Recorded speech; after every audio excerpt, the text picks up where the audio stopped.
There's a moment in every presidency when the mask slips. Not in some dramatic public meltdown, but in something quieter, something more revealing. And what happened this week with Ivanka Trump may be exactly that moment for her father. Because when your own daughter, the person you've positioned as your most trusted advisor, the family member you've elevated above your own sons in matters of business and politics, when that person begins to create distance in ways that can't be ignored, it tells us something. And what it tells us isn't just about family dynamics. It's about power, about legal exposure, and about what happens when the people closest to you start making calculations about their own future. Let me walk you through what actually happened here, because the surface story, the one getting clicks and shares, that's not the real story. The real story is in the details that most coverage is missing. Ivanka Trump has reportedly been in discussions with publishers about a memoir. That alone wouldn't be news. Former first daughters write books. Chelsea Clinton wrote a book. The Bush daughters wrote books. But here's what makes this different. According to multiple sources familiar with these discussions, Ivanka's proposed memoir would include what's being described as a candid accounting of her time in the White House, including her father's decision-making process during critical moments, his private reactions to legal challenges, and her own growing discomfort with certain aspects of his political operation. Now, pause there for a second, because that language, that specific language, candid accounting, decision-making process during critical moments, private reactions to legal challenges, that's not the language of a supportive family member writing a gentle retrospective. That's the language of someone creating a record. That's the language of someone establishing their own version of events before someone else establishes it for them. And Trump's response tells you everything you need to know about how he's reading this. Because according to people close to the former president, he's not just upset, he's furious. And more than that, he's been reaching out to allies, to former staffers, trying to understand the scope of what Ivanka might be planning to reveal. Which means he's worried, which means he knows there are things she could say that would matter. Think about the timing here. This isn't happening in a vacuum. Donald Trump is currently facing 4 separate criminal indictments, 91 felony counts across multiple jurisdictions, cases involving classified documents, election interference, business fraud. And in several of these cases, Ivanka Trump was there. She was in meetings. She was copied on emails. She was part of the decision-making apparatus. She has direct knowledge. Now, she's never been charged with anything. Let me be clear about that. But what she has been is a witness. She was compelled to testify in the New York civil fraud case. She sat in that courtroom. She answered questions under oath about the Trump Organization's financial practices, about property valuations, about who knew what and when. And here's what's fascinating about her testimony in that case. She was careful, very careful. She acknowledged her roles, confirmed documents with her signature, but consistently maintained that financial details and valuations were handled by accountants and other professionals. She created distance. Not dramatically, not in a way that seemed like betrayal in the moment, but distance nonetheless. That was over a year ago, and the question that's been hanging over the Trump family ever since is this: what happens when the legal pressure increases? What happens when federal prosecutors start making decisions about who to charge in the classified documents case, in the January 6th case? What happens when people have to choose between loyalty to Donald Trump and their own legal exposure? And here's where Ivanka's position becomes uniquely complicated. Because unlike Trump's sons, unlike his political allies, Ivanka has always occupied this middle space. She was the bridge to the establishment. She was the one who could meet with business leaders, with foreign dignitaries, and make them feel like there was someone reasonable in the room. Her entire brand, both before and during the Trump presidency, was built on being the sophisticated, measured, business-minded member of the family.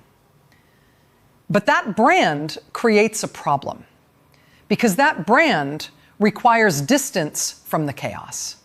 It requires being able to say, I was there, but I wasn't part of that. And a memoir, a candid memoir, is one way to establish that distance permanently. Let's talk about what she might actually reveal, because this is where speculation becomes important. Not because we know exactly what's in a book that hasn't been written, but because the possibility of certain revelations is what's driving Trump's reaction.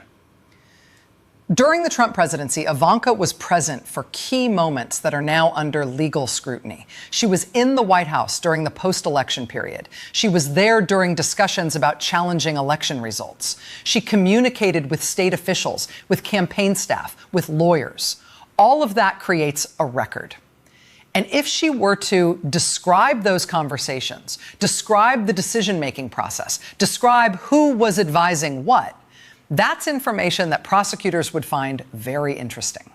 That's information that could corroborate or contradict other witness testimony. Then there's the classified documents case. Ivanka and Jared Kushner moved out of the White House around the same time that materials were being packed and transferred to Mar-a-Lago. She would have knowledge about how that process worked, about who was involved, about what the understanding was regarding what could be taken and what couldn't. She also has knowledge about business dealings, about financial arrangements, about meetings with foreign officials that may or may not have been properly disclosed. And while, again, she hasn't been accused of wrongdoing, her knowledge of these matters is extensive. But here's the deeper issue. It's not just about what Ivanka might say in a book. It's about what her decision to write this kind of book signals. Because it signals that she's done, that she's not planning to be part of a future Trump administration, that she's not interested in defending her father's political movement, that she's prioritizing her own reputation, her own future, her own legal protection over the family loyalty that Donald Trump has always demanded. And for Trump, that's not just a personal betrayal. It's a strategic problem. Because if Ivanka is stepping away, if she's making it clear that she's separating herself from Trump's legal troubles and political future, other people will notice. Other people will make their own calculations. Loyalty only holds when people believe loyalty serves their interests. The moment people start to believe that distance is the smarter move, the whole structure starts to shift. We've seen this pattern before in Trump's orbit. Michael Cohen was the ultimate loyalist until he wasn't. He went to prison believing Trump would protect him, and when that protection didn't materialize, he cooperated with prosecutors. He wrote a book, he became a witness against his former boss. The difference with Ivanka is that she's family. And she's not facing charges. She's making a choice, a calculated choice about her own future. And that choice may be based on a very clear-eyed assessment of where all of this is heading. Because let's game this out. If Trump is convicted in any of these criminal cases, if he faces actual prison time, the political calculation for everyone around him changes completely. It's one thing to stand by someone who's fighting charges. It's another thing to stand by someone who's been convicted. And if you're Ivanka Trump with your own business interests, your own social circle, your own children who are going to grow up in a world where their grandfather might be a convicted felon, you have to think about what that means for you. A memoir gives her control of her own narrative. It lets her say, here's what I saw, here's what I knew, here's where I disagreed, here's why I eventually had to step back. It's protective, it's strategic, and it's exactly what you'd do if you believed the ship was going down and you needed to be in a lifeboat before anyone noticed you were leaving. Now, Trump's allies are calling this disloyal. They're saying that after everything Trump did for Ivanka, after elevating her, after giving her access and influence she never could have had otherwise, this is a betrayal. And from their perspective, maybe it is. But from Ivanka's perspective, the question might be different. The question might be, what do I owe someone whose decisions have put me in legal jeopardy? What do I owe someone whose political movement has made my life more complicated, not easier? And here's what makes this particularly interesting. Ivanka stepped back from politics after January 6th. She released a statement saying she did not believe the election was stolen. She didn't campaign for her father in the most recent election cycle. She's been quiet. But quiet isn't the same as gone. And now, with this memoir, she may be preparing to speak in a way that's calculated, controlled, and on her own terms. The legal implications of that are significant, because anything she writes can be used by prosecutors. If she describes conversations, if she provides details about meetings or decisions, that becomes part of the public record. Defense attorneys would have to respond to it. It could shape jury perceptions in ongoing cases. And Trump's legal team knows that, which is why they're worried, which is why Trump himself is reportedly trying to figure out how to stop this or manage it. But here's the thing. He can't stop it. Not really. Ivanka is an adult. She's not under his control, legally or professionally. She has her own lawyers, her own advisors, her own interests. And if she decides that writing this book serves those interests, she'll write it. And there's nothing Trump can do except watch and react. And that lack of control, that's what this moment is really about. Because Donald Trump has built his entire life around control. Control of the narrative, control of loyalty, control of outcomes.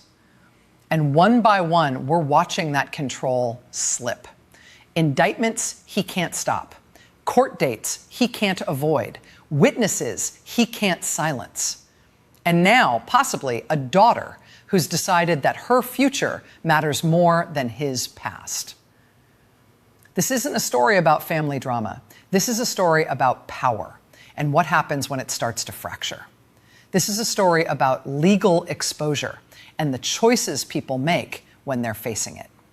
This is a story about loyalty and how long it lasts when the costs start to outweigh the benefits. And if Ivanka Trump is really preparing to tell her side of the story, if she's really preparing to create distance in a way that's permanent and public, then we're watching something that matters. We're watching someone who is at the center of power, making a very clear statement about where power is going and whether she wants to be there when it arrives. The question now isn't whether Trump can stop this. The question is what comes next. Because if Ivanka leads the way, if she shows that it's possible to step back, to separate yourself, to tell your own story, others will follow. And when that happens, when the people who know the most start deciding that silence is no longer their best option, that's when everything changes. That's when the real story starts to come out. And that's when the control that Trump has spent decades building finally, completely slips away.